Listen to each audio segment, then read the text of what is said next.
Agora vamos falar um pouquinho sobre a integração entre desempenho, custo e tempo em projetos. Podemos dizer que há uma relação estreita entre os fatores de desempenho, que são os escopo e qualidade, entre custo e tempo.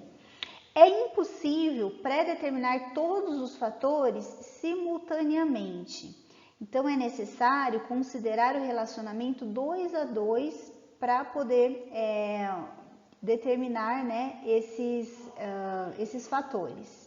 Tá? Então, o que acontece aqui? Por exemplo, eu quero ter fazer rapidamente o meu projeto. Só que esse fazer rapidamente o projeto vai afetar diretamente nos custos do projeto e também vai afetar no desempenho do projeto. Tá? Então, existem consequências para isso. Então, eu vou citar algumas delas aqui no decorrer dos próximos slides. Vamos primeiramente, então, fazer a análise do custo versus a duração do projeto. Essa é a relação mais importante entre dois fatores do projeto. Em projetos realizados em um prazo reduzido, o custo do projeto torna-se elevado devido à quantidade de horas extra de pessoal e de controle necessário a se fazer nesse projeto. Quando o tempo destinado ao projeto ele é adequado, ele atinge seu ponto mais baixo, ou seja, atinge-se o custo ótimo. Após esse período, o custo volta a subir devido à ineficiência do projeto e à perda de produtividade. Então, por exemplo, se uma pessoa constrói uma casa de alvenaria em 2 meses, o custo de projetos ele será elevado devido à grande quantidade de pessoas trabalhando, muitas delas em regimes de horas extras. E devido à grande necessidade de controle, tornando os custos de administração significativamente mais altos. Se a pessoa dispõe de 10 a 12 meses para a construção, ela encontrará o valor mínimo de custo, que seria o valor ideal. Porém, se ela demorar vários anos para construir a casa, o seu custo voltará a aumentar, devido a perdas de material estocado, de retrabalho relacionado com a ineficiência do projeto. Agora vamos falar sobre a análise de desempenho versus a duração do projeto. Em projetos com duração muito reduzida, o seu desempenho em relação ao escopo, que é se atingir os objetivos, né, e a qualidade, ela pode ficar prejudicada pela pressa na conclusão. Projetos com duração ideal, o desempenho é o máximo, ou seja, é o ponto ótimo, é o ponto desejado.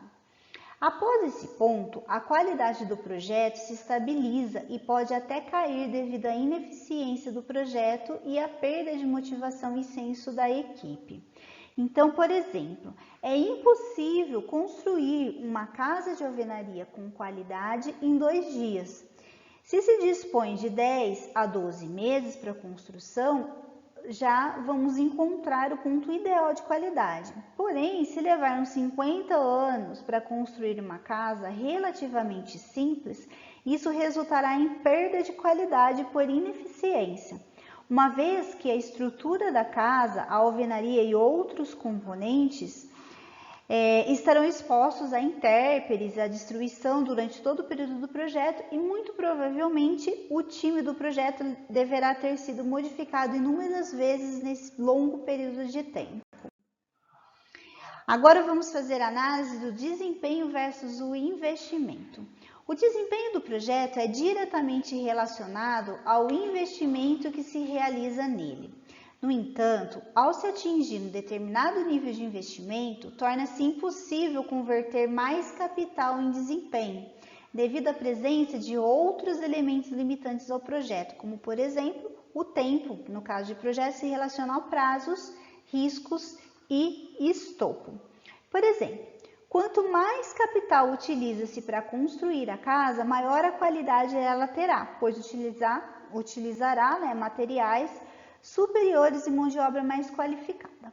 Porém, após um determinado patamar de investimento, o desempenho se estabiliza, porque os limitantes do desempenho passam a ser outros, como, por exemplo, se está atingindo o objetivo ou se está se atingindo o cronograma que foi planejado.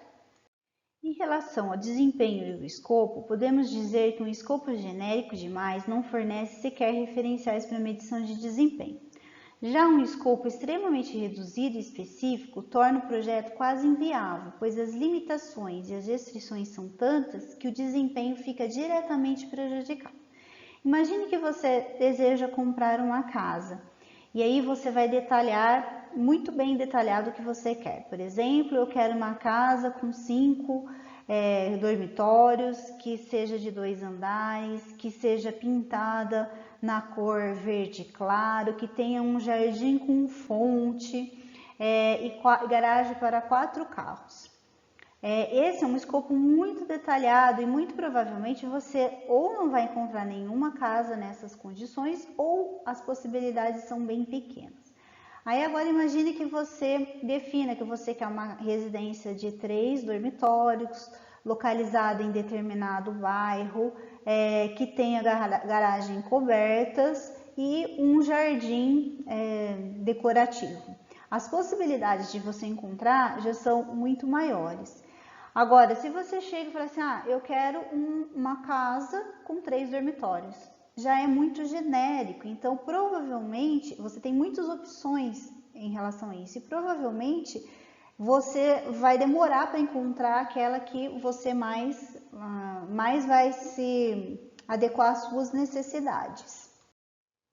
As partes interessadas no projeto também são conhecidas como stakeholders.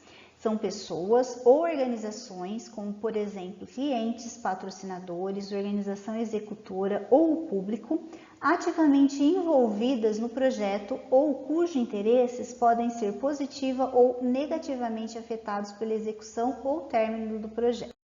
Os clientes ou usuários do projeto são pessoas ou organizações que usarão o produto, o serviço ou o resultado do projeto em si.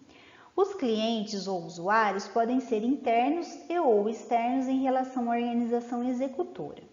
O patrocinador é a pessoa ou o grupo que fornece os recursos financeiros em dinheiro ou espécie para o projeto. Quando um projeto é concebido pela primeira vez, o patrocinador o defende. Gerentes de portfólio ou comitê de análise de portfólio são os responsáveis pela governança de alto nível em um conjunto de projetos ou programas que podem ou não ser interdependentes. Gerentes de programa já são responsáveis pelo gerenciamento de projetos relacionados de forma coordenada, visando obter benefícios e controle não disponíveis no gerenciamento individual. Os gerentes de programa interagem com cada gerente de projetos para oferecer apoio e orientação em projetos individuais. Por hoje é só e até a próxima.